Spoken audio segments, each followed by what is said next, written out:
La carpintería de Ribera realizaba trabajos de construcción y reparación de barcos de madera. En el barrio de La Isleta, dada la vinculación con la actividad portuaria, fue uno de los lugares de Canarias donde más se practicó este oficio. Si bien esta actividad ya se ejercía en torno al muelle de San Telmo, no sería hasta la construcción del Puerto de la Luz cuando alcanzó su mayor esplendor. La mayoría de la actividad relacionada con la carpintería de Ribera en La Isleta se ejerció en el espacio comprendido entre el Castillo de la Luz y el muelle de Santa Catalina. En un principio, el pino canario fue la madera más utilizada en el sector, aunque luego hubo que recurrir a maderas foráneas ante la deforestación que sufría la isla. La modernización de los sistemas de construcción y de reparación fueron llevados a cabo por firmas inglesas establecidas en Gran Canaria, como la Blanding Engineering, la Gran Canaria Colding y la Hull Blythe, pertenecientes a la compañía carbonera de Las Palmas, vinculadas a la Casa Miller, y también la Cory Brothers. Junto a estas empresas también existieron pequeños varaderos en manos de modestos carpinteros de Ribera que ejercían por cuenta propia. Tras el fin de la Segunda Guerra Mundial, muchas de las empresas del sector al frente marítimo fueron absorbidas por la empresa estatal española Bazán, continuando su actividad hasta tiempos recientes.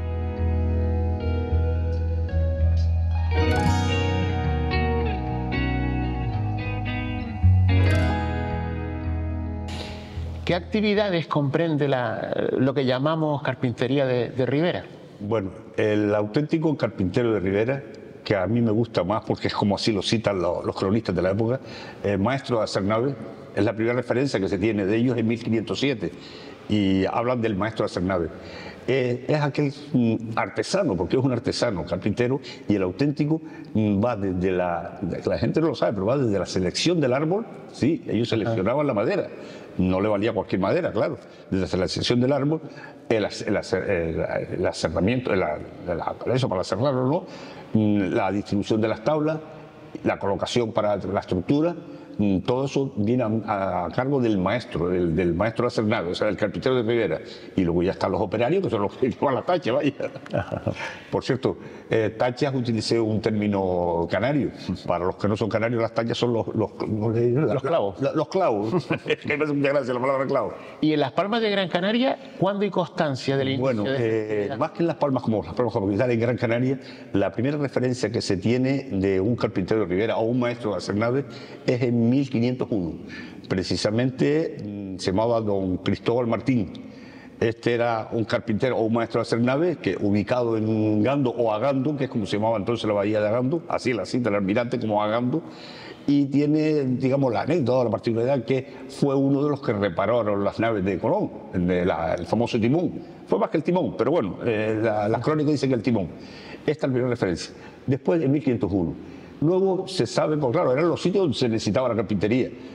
Se trasladaron a la Vega Mayor, a Telde, a Belenara concretamente. Allí se hizo un pequeño muelle donde se exportaba la poquita fruta que daba la Vega Mayor en barcazas. Y entonces allí, justo en el pie del muelle, se hizo un carpintero de Ribera, que esa carpintería fue pasándose y duró casi hasta los años 70, con Maestro Cristóbal, que por cierto, yo lo conocí, los niños le decían Maestro Cristóbal, porque había tenido lepra y la lepra le quitó la nariz. Entonces, pues Maestro Cristóbal estuvo hasta los años 70. Después hubo otra pequeña carpintería de Ribera en Taliarte, esa no recuerdo exactamente tal. Y luego ya concretamente el 21, el 20 de mayo de 1811 se instala en Las Palmas, ya Las Palmas capital, concretamente en la caleta de San Pedro, siendo gobernador de la isla don Diego Caña. Y digo porque fue bajo su supervisión, o sea, se hizo porque lo pidió ya él, no hacer unos astilleros, más que astilleros, reparaciones, carpintería de Ribera. La palabra astillero viene un poco después, ¿no? Bueno, con la colaboración de don Pedro del Castillo, que entonces era el brigadier, ¿no? El ingeniero, vaya, el ingeniero. y una persona muy importante, aunque aquí se le reconoce, aquí en el puerto hay una calle, pero no hemos olvidado de una persona importantísima para Gran Canaria, que fue don Pedro del Castillo Westerle. Fue el primer comandante de Marina después que se separó. Nosotros empezamos a depender de Cádiz. Nosotros dependíamos primero de Tenerife y luego y pues don Pedro del Castillo, la persona vamos, providencial para Gran Canaria, se le recuerda aquí en el puerto con una calle, hay una calle que se llama Pedro del Castillo Westerle, pero que la gente lo conoce, es como Bravo Murillo, la gente dice Bravo Murillo, pero no sabe lo importante que fue Bravo Murillo para los canarios, ¿no? Bueno, pues entonces, digamos que fue en 1811. Empezaron las obras el 21 de mayo, acabaron el 12 y estuvo todo el siglo XIX haciendo ese barco ahí. Vinculado a lo que era el muelle de San Telmo. Allí, pues, Capitán de Rivera de esa época, está la familia, estos que vinieron de La Palma, a los Azucenas, que después fueron armadores y tal. Luego también una familia procedente, por cierto, antepasado mío, procedente de Madeira, de la familia Cabral, también en astillero, porque aunque se hizo aquello por cierto, cosa curiosa, estas obras fueron sufragadas íntegramente, porque entonces no había papantado ni Ministerio de Industria, fueron sufragadas íntegramente por la cofradía de mareantes por de mareas, no maleantes, mareantes de San Telmo, la sufragaron ellos, para hacer sus barquitos de pesca. Bueno, barquitos de pesca, se hicieron durante el siglo XIX, se hicieron casi 300 barcos, casi todos 60 toneladas, algunos 100 y pico, pero se hizo uno que se llamaba el Gran Canaria, también la Azucena, que tenía 567 toneladas. Bueno, era un barcarrón, tanto que cuando llegó a Cuba, cuentan las crónicas que el vigía, el que estaba ahí y tal, dice que cantó barco de guerra español por a tantas, de lo grande que era, ¿no? Por cierto, como dato curioso, lo digo para los historiadores, para aquellos que les gustan los detalles, el primer barco que se construyó en los astilleros los astilleros de San Telmo, las rampas de San Telmo, se llamaba la Africana. La Africana, es curioso cómo no tenemos una africana por ahí, o cómo nadie ha puesto africana el recuerdo. ¿Sí? Bueno, allí se construyeron casi todos los barquitos estos que después desaparecieron, casi todos desaparecieron porque aguantaron hasta el otro día, después de la Guerra Española, que sirvieron mucho para escaparse. ¿Sí? Para fugarse. Exacto, decía que iban despachados para la costa. La costa era la costa de África, y después para allá, pero quedaron reliquias hasta el otro día. La Rosarito, o la bella Easo, estuvo hasta el otro día navegando, con un motor adaptado, que por cierto, yo tengo la anécdota que en la Rosarito, en Lanzarote, estaba con unos turistas, y al patrón, un chico joven, le dije, digo, tú sabes que tú estás en una reliquia, estás mandando una reliquia de la tata, y le pongo no sé la historia. Pues sí, digo, es una pena que le estés contando a los chonis, le digo a los chonis todas las historias, y no sepan que esto es un barco hecho en la caleta de San Telmo por carpinteros de Rivera auténticos. Lo adaptaron, después ya tenía un motor, y lo adaptaron a tal. Y luego la otra, esa fue la Rosarito, no, la bella Asu. Y la Rosarito murió tristemente, rota y toda olvidada abajo en el sur, en San Bartolomé, en una playa que hay allí, todo un desastre. Ya no queda ninguno de aquella época. ¿Y cuándo se traslada la actividad entonces al entorno del realismo? Cuando esto coincide, hay que tener en cuenta, pues la gente hoy dice la ciudad de Las Palmas, inventa todo, no, la ciudad de Las Palmas era Las Palmas, o sea, aquello. Entonces esto era el puerto, digamos, esto era otro sitio. Entonces cuando Fernando León Castillo comienza las obras, don Juan como ingeniero, comienza las obras, ya don Fernando en sus memorias o otras, ¿sí? Ya él dice de la necesidad de crear un auténtico astillero para ese gran puerto que decía, pues era un profeta, ¿no? Y ese gran puerto que hacía falta ya. Entonces en 1908, y coincidiendo, justo porque, claro, aquello empezó a caer en desuso, porque ya Milles había venido para acá, y entonces ya coincidiendo con que vendieron la cofradía de pescadores, se la vendieron a la viuda de don José Márquez, que era uno de los dueños, que claro, yo hablo así, José Márquez tenía que contar un montón de cosas a José Márquez, hay tantas personas interesantes. Bueno, la viuda no, antes las viudas, las pobres se quedaban de eso, en viuda, a aquello le fue mal, entonces empezaron a trasladar para acá, para el puerto, lo que hoy llamamos el puerto. Exactamente, se instalaron en el litoral que va desde el muelle de Nuestra Señora del Pino, que es la actual base naval. Sí, se llama Nuestra Señora del Pino, no llama el base naval. Sí, que era antes el intento del muelle frutero.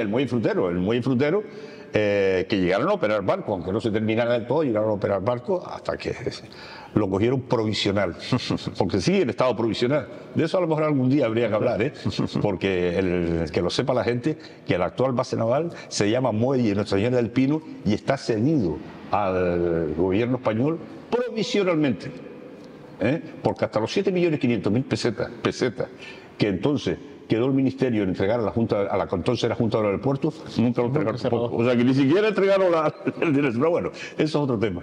Entonces eso parece desde el litoral, desde el muelle de Nuestra Señora del Pino, o la base naval, hasta aquí está el Castillo de la Luz. Todo el litoral así, se instalaron los carpinteros de Rivera, porque es que el carpintero de Rivera en realidad era el jefe, digamos, el carpintero, el artesano, el artista. Yo siempre he dicho que era el artista, porque es que hay que ser un artista. Yo me acuerdo por hacer de una madera aquello, sacar una curva, y yo digo, lo hizo ¿no? Pues yo qué sé, me fastidia si se me queda alguno, porque como yo sé que aquí en la isleta son tan susceptibles de estas cosas. Por ejemplo, voy a recordar don Juan Costa, por ejemplo, Acosta.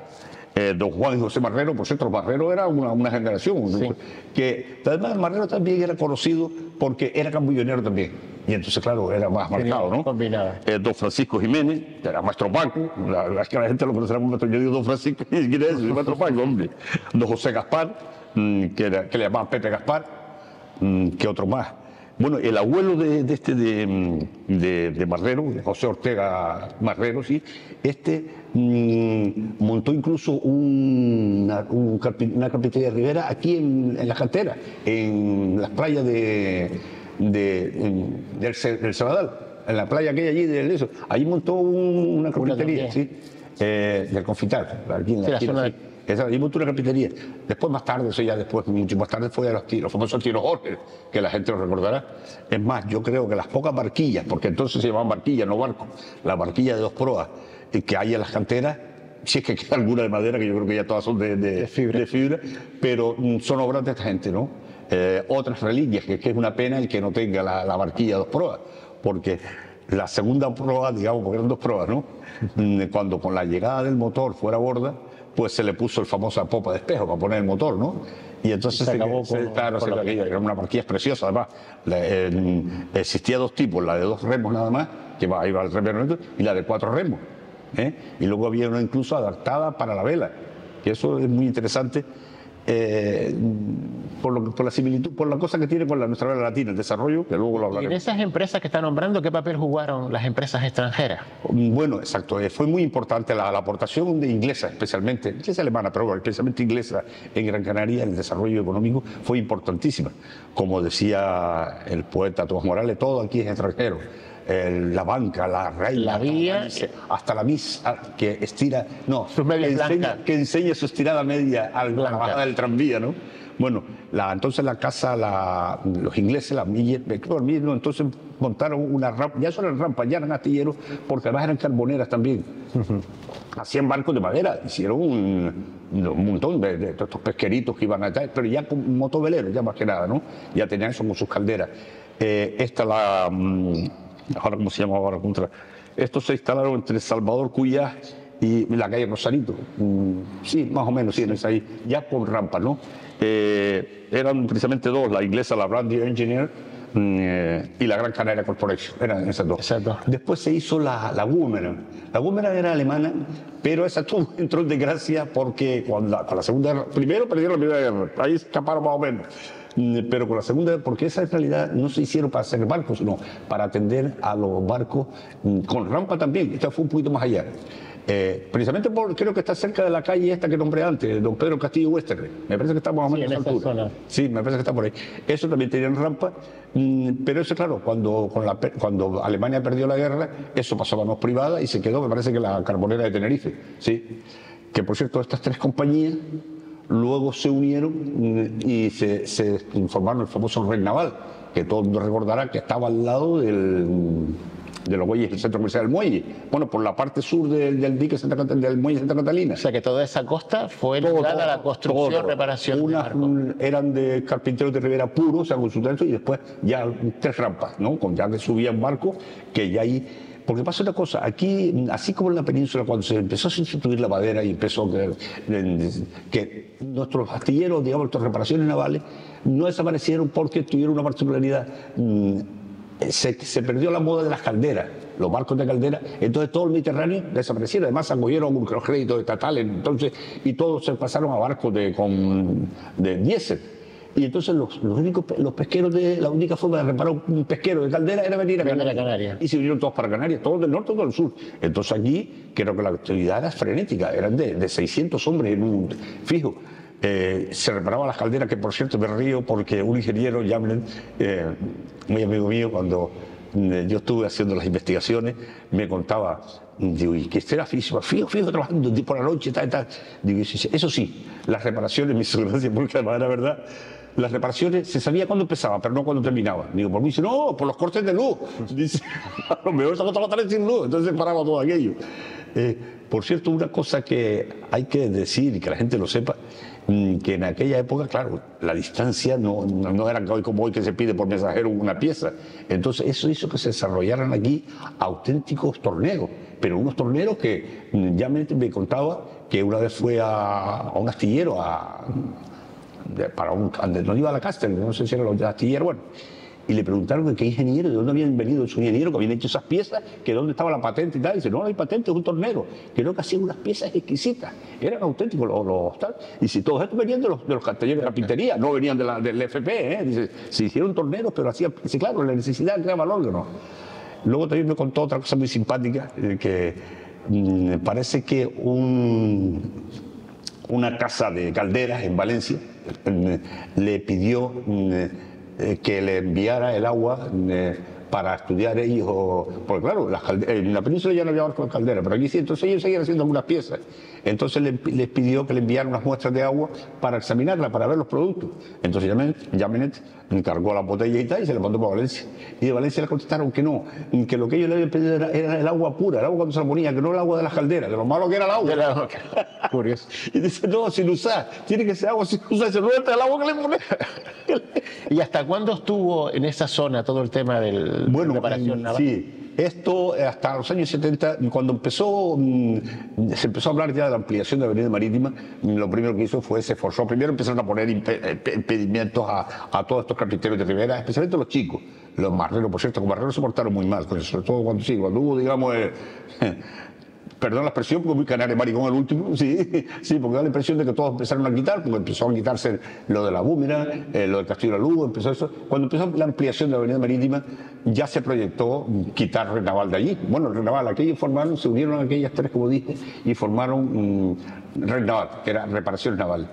Entonces esto se decidió hacerse allá en el INI, el Instituto de Industria, decidió hacer los astilleros, que después, como saben, todo terminó en manos de capital griego y español, de otra persona que tenemos, eso sí lo recuerda, a Germán Suárez, fue otro de los artífices, ese sí lo recuerda Germán, un canario procedente de arriba de San Mateo, pero que fue uno de los promotores del esto. Se metieron a casi todos, pero por ejemplo Marrero lo dejaron de lado. Y Sabacona se escapó. Sabacona de un bajo que tenía aquí en la isleta, tenía una carpintería, ¿sí? Pero el hombre, listo como una centella, bueno, como todos los que habían ido allá a Venezuela, se montó ahí una reparación que hizo, no sé, bueno, en realidad fue la que cogió a Reinaval, sí, bueno, el caso que montó Sabacona allá. Entonces fueron los años 70, yo creo que fue, sí, en 70, 70 y pico, sí. Fue coincidiendo con cuando Lini dejó en manos del Banco Central, que era el dueño en realidad del astillero, dejó en manos de los griegos y de Germán Suárez Asticán. O sea que es memoria reciente, hay fotos todavía, mucha gente recuerda. Yo tengo en mi libro Carpinteros de Ribera y Astilleros de Gran Canaria, lo puedo poner, ¿verdad? Este libro, Carpinteros de Ribera, está lleno de fotos de los astilleros. Bueno, desde entonces, incluso estoy viendo una aquí de Petro Cristóbal, que se la hice yo, chiquitito, con una cámara que me habían puesto los reyes, una Kodak Fiesta. ¿Sí? Le hice esta fotografía. Y hay fotografías y tal, incluso una de mi pariente, el carpintero de Ribera de allá yo no sé si este libro estoy enseñándolo y no sé si está agotado, ¿eh? No, también se puede comprar en digital. Sí, en digital, sí, es verdad, sí, porque en las librerías posiblemente está agotado. Yo le tengo mucho cariño a este libro porque haciéndolo descubrí que había un pariente mío, carpintero, este es mi pariente, sí. carpintero de Ribera, claro. yo soy González Padrón, este hombre es Cabral, pero es que mis antepasados eran Pérez Cabral. Y hablando con mi hermano tal, que ese sí es historiador, Antonio González, adelante no lo conoce, el cronista oficial de Telde, pues dice, bueno, nosotros tenemos un pariente, el que vino, el antepasado nuestro, que vino de Mallorca, perdón, de aquí de Madeira, y empecé a buscar, digo, espérate, voy dejando en casa, aparece la fotografía esta.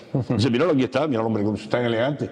Era y de esa época, yo supongo que los carpinteros de Rivera lo que sí guardan memorias de Moby Dick, ¿no? Que marcó. Bueno, sí, Moby Dick, hombre, Moby Dick es muy significativo para nosotros.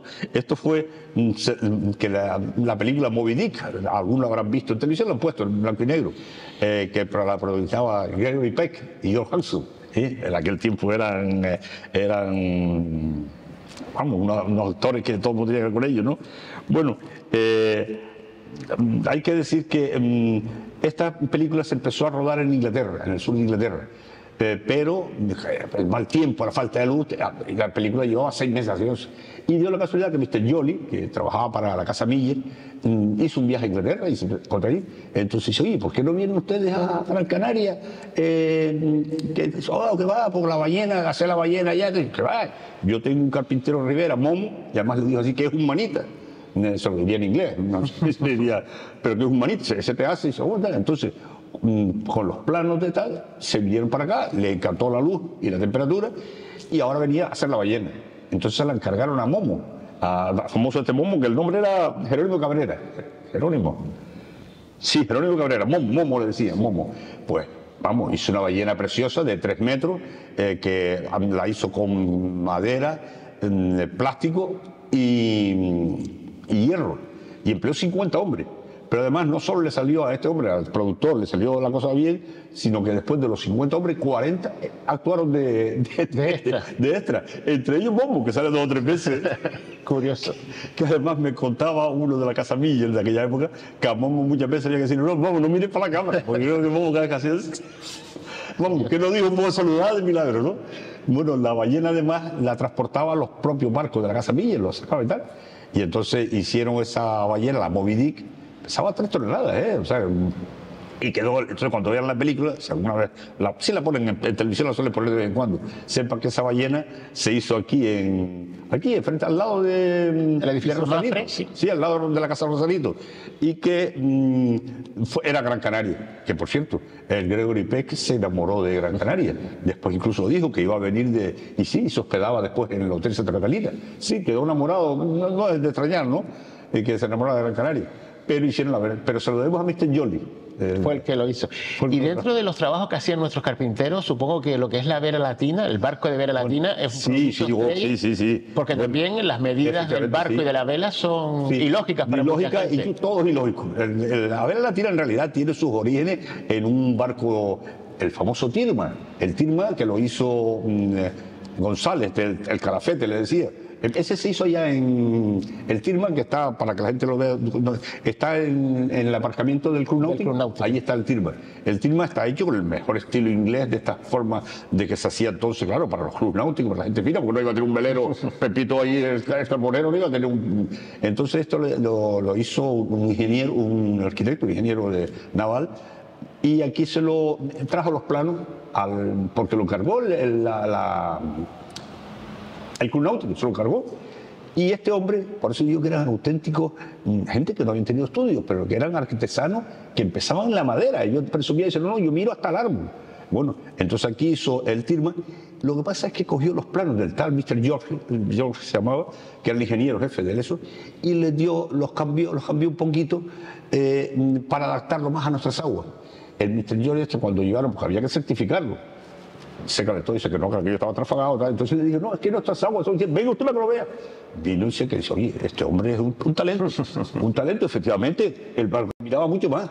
Bueno, caminaba mucho, que después que el barco del Tirma salió, parece que, en fin, todos. La cosa era ver quién ganaba el Tirma, nadie podía. Y entonces ya como nadie ganaba el Tirma, se quedó todo. ¿En qué puesto quedaste? No, ¿cuánto te sacó el Tirma? Es lo que se decía, mira, ¿y cuánto sacó el Tirma? Bueno. Pues como decía, era por la pregunta, no era esa, sino que me enrollé por ahí. Sí, no, el tema de lo que es el barco, las medidas, que era una de las yo voy a poner, el barco es curioso, por lo mismo. estos barcos primero de Vera Latina, pues se cogieron como modelo los ingleses, estos ingleses. Pero nuestras aguas eran distintas. Nuestras aguas, salía de la mar fea, venía aquí, mete un barco inglés y se queda allí en San Cristóbal. Entonces nuestros carpinteros de Ribera, como hizo bien el Calafate, le dio su forma particular y sus medidas que rompían en principio, y ya parece que la física ya le busca su... Claro, también hay una cosa de falso, porque con todos aquellos hombres haciendo ¿cómo se llama esto? Bueno, sí, haciendo contrapeso, ahora no me acuerdo la palabra, tienen banda, haciendo banda y eso. Pero bueno, yo voy a poner las medidas, pico más, pico menos, voy a coger la del acorde, que es, digamos, el más significativo. Era de 5, bueno, primero la tripulación de 8 o 10 hombres, más o menos. Todos tienen lo mismo, ¿no? Después las medidas serían de eslora, la eslora es el largo, 6,55, la manga 2,06, el puntal 1,05, luego la palanca 12, bueno, la palanca es el palito ese que lleva ahí en la vela, ¿no? Se llama la palanca. La palanca era de 12,40, que eso todo el mundo se vuelve loco porque salvo estos que hay en el Nilo, tienen una palanca también, pero en el Nilo no hay el viento ni la marca hay aquí, en cambio aquí es 12,40 y luego el palo tiene 9,40.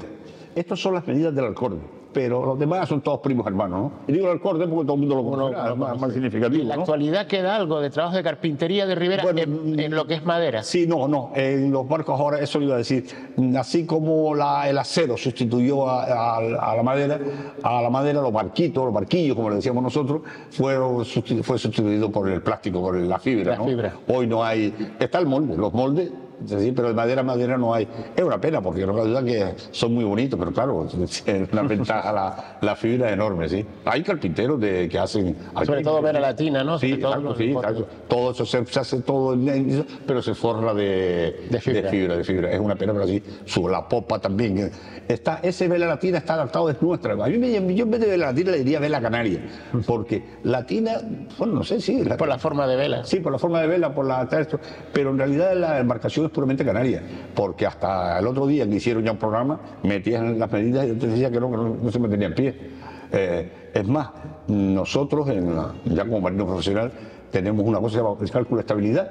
Los cálculos de estabilidad con una serie de datos, porque la gente ve los barcos cargados, pero no piensa que detrás de cargar un barco hay un señor que ha dicho dónde se va este contenedor el otro. Sí, porque no se hace cuando dice, ese barco. No, los contenedores no van donde uno quiere, porque si no, por eso te quedaría así o así, ¿no? O sea, el primer oficial hace un cálculo de estabilidad, y hay que hacer una curva y eso. Y yo recuerdo, estando de primer oficial en Pinillo, cuando me aburría, coger los datos de un barco de estos, del acorde, por ejemplo, y ponerle un peso que yo calculaba de 10 hombres y tal, y se me daba la vuelta al barco. Me daba la vuelta, no, salía la GZ, bueno, la GZ son los brazos, ¿no? El GZ30, ¿qué 30? El GZ20 ya decía que como el barco hiciera así, ya no se interesaba más. Pues nada, Julio, muchas gracias por este tiempo, ayudarnos a conocer un poquito más lo que fue nuestra historia del carpintería de Ribera. Encantado, yo encantado que se conozca más nuestra historia, porque una vez más, además me alegro mucho que el otro día me hiciera la entrevista sobre el cambullonero, porque yo soy uno de los empeñados en que nuestros jóvenes, especialmente nuestros jóvenes, antes lo decía tu compañera, sepan de nuestra historia, nuestra rica historia canaria. Es una pena que a un niño le digamos, mira, ¿sabes algún cambullonero? Ah, sí, esa gente no estaba, esa gente no, pero y después que esto, por ejemplo, carpinteros de Ribera, sí, los artilleros, los artilleros es otra cosa, los artilleros son donde van a reparar los barcos. Tú sabes que antes subieron los señores, que por cierto, nosotros teníamos aquí una cosa curiosa, aquí estaba prohibido, se prohibió enseguida la madera local. Sí, sí, porque por el problema de esto. Pero aquí se importaba mucha madera de abajo de Guinea, de América, venía, pero curiosamente se permitía, yo no sé cómo, para la pieza principal, para la quilla, roda de quilla, el pino canario. Yo no sé si se siguió. Yo creo que después no le permitieron tampoco. Venía casi toda la madera, venía de abajo de... Bueno, al fin y al cabo era Guinea Española, ¿no? Sí, venía de... Pero sí. Pues nada, muchísimas gracias. Encantado.